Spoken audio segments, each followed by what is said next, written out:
Hi, I'm Phil with the Office for Mac team, and in this video, I'm going to show you how to take advantage of some of the great features in Excel 2008. Everything I'm going to show you in this video is also in the Excel Great Features course, which you can find in Excel Help or on the Office for Mac website.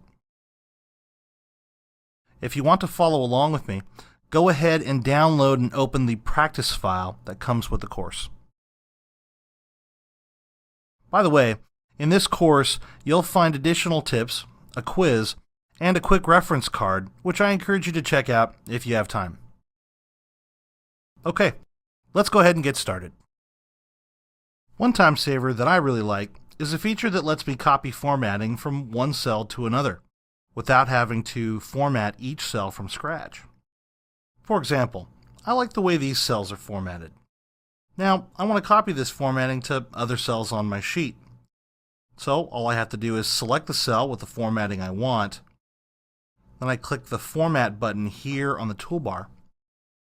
And then I drag across the cells that I want to paint or apply the formatting to.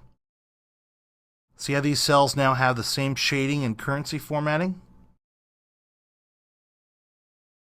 Another type of formatting is conditional formatting. What is it and how do you use it?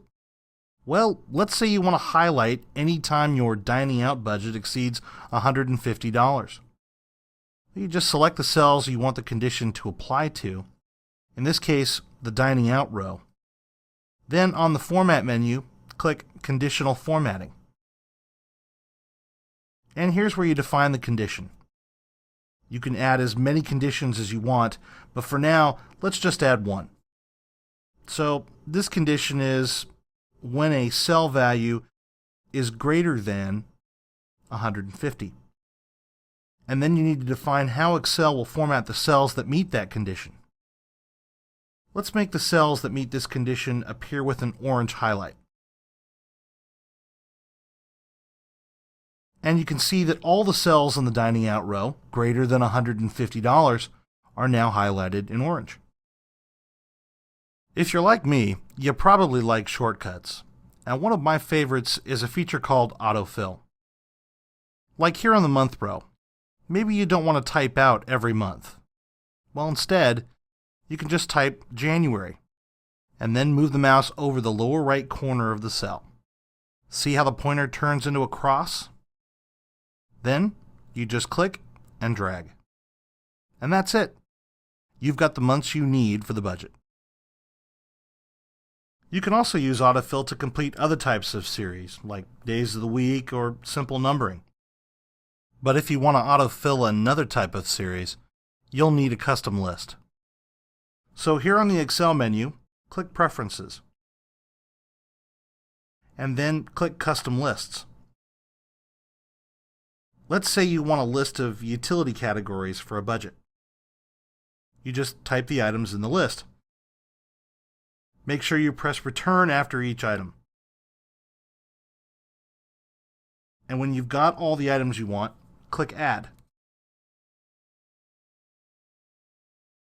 Now, back on the sheet, like you did with the months, you type the first item in the list, in this case, gas. Then drag the autofill handle, and you've got your list. I think you'll find this feature to be a real time saver for lists that you use a lot. Named ranges are another feature I use all the time, both to quickly find information and simplify formulas. Let's say you want to find this rent row without searching through the sheet. You just select the cells that you want as part of the range. Then in the name box, type a name for the range. Then press Return. Now, if you click anywhere on the sheet that's not a part of the rent range, and then select Rent here in the name box, Excel jumps to and selects the entire range. For finding cells, named ranges are probably more useful on larger Excel sheets, but there's another way that you can use named ranges on any sheet. Since a named range represents a group of one or more cells, you can use it in a formula. Say you want to total all of the rent amounts in this row. You could create a formula using the sum function and select the cell references, cells B2 through G2 in this example. But since this range of cells is named rent, let's use the name instead of the cell references to create a simpler formula. Now, you can see that you get the same total with the name that you would if you used the cell references. When it comes to entering numbers, functions, and formulas, I've been known to make a mistake or two now and then, like this one here. When you see an error code like this on a sheet, you can click the cell and you'll see what's called a Smart button. And if you click the button, Excel gives you a description of the error as well as some options for fixing it. It looks like in this one, there's an invalid function name. So let's click Edit in Formula Bar. And now you can see that the sum function is misspelled. So if you correct the typo and press Return, you can see the cell now contains the correct result instead of the error code.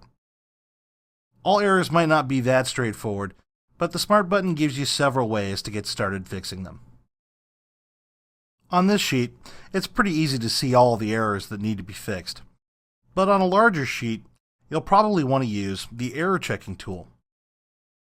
Here on the Tools menu, if you click Error Checking, Excel gives you a way to step through each error in the order it occurs on the sheet, and, like with the options on the Smart button, several ways to deal with it.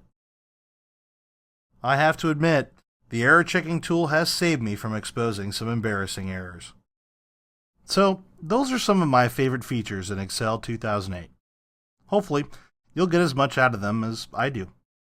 Remember, the Excel Great Features course covers all of these features in more depth, and if you want to learn more about Excel or have other questions, check out Excel Help or the Office for Mac website. Both have a new look and are regularly updated to address feedback from Excel users like yourself.